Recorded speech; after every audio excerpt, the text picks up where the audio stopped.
though, so backs all the way back. Yamsu and the 1v1 against Dokla. Dokla about to hit Mega. Yamsu flashes and gets first blood. Pivotal for 100 Thieves in this series, but bottom lane, Team Liquid, they're getting teleported on. Ayla and Yan in a lot of trouble. Chad's there, spell shield to headbutt, double kill to Ryoma.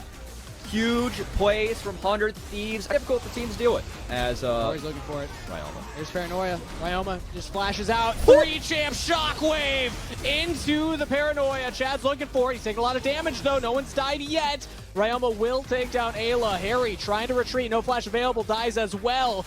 Oh my gosh. Gains from Down two Ayla doubles. in the 2v2. Poom's looking for it.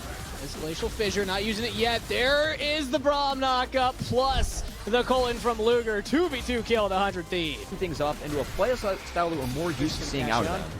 Yeah, he doesn't have flash. Arcane Shift was used already. Oh. Marcus calling out from Chad. Calling out for Yan, everybody. Maybe Dokla too.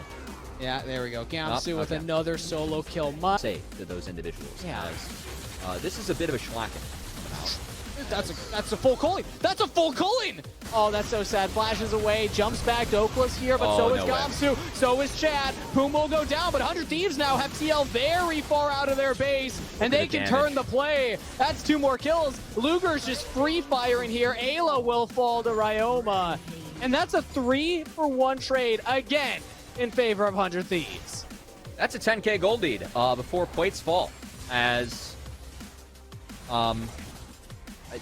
this is looking like a bit of a scrim. Lucky for the fans, they get to tune into this, you know. And luckily for Team Liquid, they got a buffer. You know, they're up 2-0 in this series. They can maybe afford a game like this here. Now, Yan is stopping some backs. You know, there's something for the Ezreal to do with the time right now. But I mean, at this point, we're getting to that game state where we just kind of watch and critique how 100 Thieves play from this point forward. Yeah, it's like, how clean can this one get? And, well, out of Luger, that's pretty damn clean, as he's able to flash the headbutt and hit the blast cone. Boom does go down for his marksman sins, like a good support. But I think Luger and the rest of 100 Thieves, they do pay off that one tenfold. And at this point, I mean, TLA, they have to go for shutdowns, right? Like, this game is so far out of reach and so far gone that you got to try a Hail Mary, much like what we saw at 100 Thieves in Game 1, just consistently grouping, trying to find picks. And I think the best Hail Mary they can find is maybe off of Rune Prison and playing away from Luger, because Luger is out of control fed. That's 2 completed items before the 15-minute mark, including Essence Reaver, so he's not going to run out of mana again. They're just trying to hold the mid turret for right now, but they can't even hold through the goalie. That was through Alistar ultimate. Actually, no, it wasn't. That was just through the Aftershock, I believe. But still, 100 Thieves Academy, they just do so much damage right now. Luger does so much damage right now. 4-0 and 4. The outer turret mid will go down. 100 Thieves Academy, they're grouping up. They're already sieging. They're taking down tier 2 turrets. They're taking down Yan under turret. Throwing Ori there too. 100 Thieves Academy. They came for a series right now. Revitalized in game 3. And already in the base of Team Liquid. 15 minutes, 30 seconds on the clock, and they're diving past the inhibitor turret? Are you kidding me? I love how in Proving Grounds Finals, we get the most one-sided game we have seen all year covering Academy. Hands down, yeah. I mean, some of the Team Liquid games to kick off Proving Grounds were pretty one-sided. I think this is beating the lead, as 100 Thieves Academy are going for a record-setting pace, and the fact that they are able to do this, I mean, so much of Yan, all right, that you know, that forgives some of the earlier deaths, some of the earlier arcane shifts.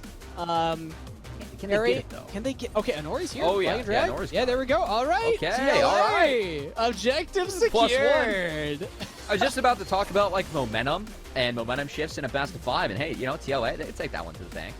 Unfortunately, though, the bank account's a little bit higher for their opponents in this game, as momentum in best 5. This is much needed for 100 Thieves Academy, because this wasn't going anywhere as, we're getting a second look. This is another replay of that. You know, 3's a charm. You need 3. You just really want to highlight Luger's position here and Poom being a good guy support. That's what it comes down to right there. But all right, TLA, they're very far forward here, trying to make the play with a Herald. Gamsu stopping back, stopping the recalls, and now Paranoia in, so 100 Thieves can collapse onto this side with Harry. Does he make it? Ooh. No! Too much damage, can't get through that realm work. So 100 Thieves Academy with another couple of picks there. And I don't feel like they couldn't even drop the Herald. They couldn't even capitalize on the steal. Yeah, Toko was thinking about like, oh, I just saw 4 members top. They even start up the Infernal Dragon, try and sneak it. And he's like, nope, just going to fix this wave state. Because I think Chad's sprinting to take down an objective. Any comeback mechanic from Team Liquid as continues to go in favor of 100 Thieves. And honestly, I mean, momentum, right? Yeah. Shifting things in your favor. This is something that for 100 Thieves Academy, and so critical, the fact they are able to completely switch up their team composition, completely switch up the flavor of how they want to play and execute this game. And it looks like they've just really caught Team Liquid Academy off guard, as it has been nothing but a kingdom coming out from 100 Thieves. Started with the Thang Kingdom in both side lanes, and then Chad getting involved too on the Nocturne. It's only gone one way. They're throwing the Hail Mary yet again here, trying to get the play. Can't even kill Boom. Harry will secure that, but trades his life for it. Double kill to Luger. Gamsu teleports in. Looking to continue it. Jan in trouble here. Has flash, doesn't use it yet. Ayla's playing bodyguard yet again. Gamsu just doesn't take damage. He's literally unkillable right now on the Renekton. Under turret. Jan's got no hope. Even flashes towards the Croc right there. Dominant performance from 100 Thieves Academy in this game 3. Even Dokwa will probably fall here. That's an ace. Anori didn't spawn in time. That was an ace for 100 Thieves Academy. Yeah, I feel like Gamsu and Luger are like, you know, trying to one-up each other here on the Rifts. Like, hey, man, like I saw what you were doing in the bot lane. Check out what I can do in the top lane. We got a Legolas Gimli situation going on right now. They're just counting kills. That one doesn't count. Diving, if you're past the inhibs, it doesn't count Gamsu. Luger's like, come on, I can't go that far. I'm an 80 carry. Ryoma even getting in on the fun, building the book. I would say if the book being a very cost-efficient item, if you're not going to die, I'd say a game that's 23-2. That's probably the right buy coming out here for Ryoma. As I want to bring the conversation though back to one of the points that we had going into the game here, Gummy, because Whom, when we had a chance to catch up with him as the replay is rolling in, we just get to see how further ahead 100 Thieves are. Whom had said one of the big differences between himself as a player compared to when we last saw him. Yes, he developed on 100 Thieves Next for 2 weeks before moving that into Academy, playing at the LCS stage. He did not have a lot of time to scale up here. People forget he's only been playing the game for like 4 years. But he said that playing with Luger, he has learned how to play much more aggressive. Level 1 setups, communicating with the team what he wants to do and when they're going to pull the trigger, when they're going to go in. I'm seeing a lot of that this game. A lot of in-sync decision-making from 100 Thieves outside of just their individual dominant performances, because a lot of their lead was secured individually, but still, they're playing well together. And it's exactly what you need when you're playing a land like Lucian Realm, right? So much of it is playing off the winner's bite, as going to see a bit of a cross-map trade going on. Bot outer turret and possibly the inner traded for Baron. And that's a record-setting Baron. That was literally on spawn. I saw them setting up for it, and then it spawned, and 18 seconds is what it took.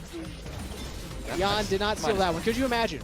Could you imagine if he had gotten a Realm Warp out? Gamsu does not find a kill in that bottom lane, but TLA, that's a consolation prize of anything. A tier 2 turret in the bottom lane for the Baron take. Yeah, I mean, now, like we had said, it's just how quickly does it take 100 Thieves to close this one out, because they're already on these inhibitor turrets. Props Team Liquid for, you know, at least trying to make a trade, and when you're this far behind, that's about all they could trade, but this game should be all but wrapped, as I think that we get one more highlight reel fight coming out from Gamsu and Luger to see who can throw up the better numbers. And besides that, this game should be all but over. That Lucian pick for Luger, and the way that 100 Thieves has gotten here is really by finding leads in side lanes and snowballing it into the bot lane.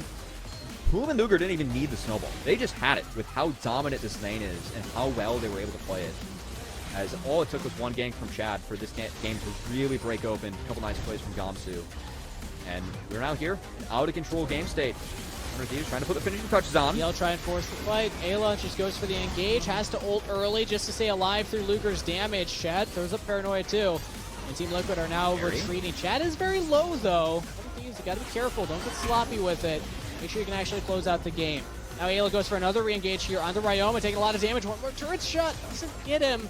100 Thieves have low health bars, but still, with all waves pushing in, with Baron-empowered minions now, and also with a pick out the Dokla, Gamsu with another 1v1 in the base. That's it. We knew it was wrapped a while ago, but now 100 Thieves putting the final touches on this game here. 5v4 defense. Let's see what Team Liquid can show us right now. Gamsu pops the Dominus. Team Liquid focus everybody down onto that Renekton, but he just doesn't die, even through the exhaust. Chad almost falls, but 100 Thieves will give us the series that we were all hoping for and bounce back in game number 3. With potentially the most dominant performance that we have seen in all of Proving Grounds.